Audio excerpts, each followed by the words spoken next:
Nateraka fiarana tamin'ny mpanao gazety kosa tamin'ity androany ity ny fikambanan'ny commissaire de police nandritra izany moa nolazan'izy ireo fa misy andian'olona misandoka ny anarany ity fikambanana ity mba hakana vola amina orinasa. Ankoatran'izay dia nampahafantariny ihany koa ny fahatratrarana mpivarotra rongony iray.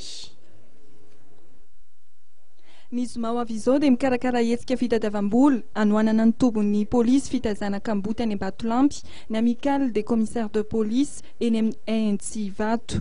Araka ny tatra izay nataon'ny fikambanan'ny komisaira eo anivon'ny polisym-pirenena androany dia tato anatin'ny 2 herinandro dia misy ny misoloky ny anaran'ny fikambanana ary mitaky vola amin'ireo orinasa samihafa manerana ny nosy.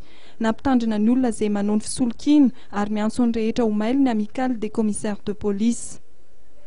Olona 3 mpivarotra rongony vehivavy ny iray tamin'izy ireo no trahatehaky ny polisy avy amin'ny Stup omaly tamin'ny 3 desambra tany Ambohitravaao talata maty.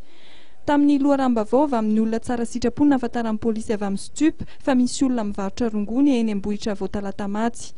Omaly 3 desambra tokony tamin'ny enora maraina dia nidina teny toerana ny polisy ary trahatehaka tamin'izay izy 3 ireto. Ankoatr'izay dia rongony 700 fonosana sy rongony hafa 1 kilao sarona tao an-tranon'izy ireo.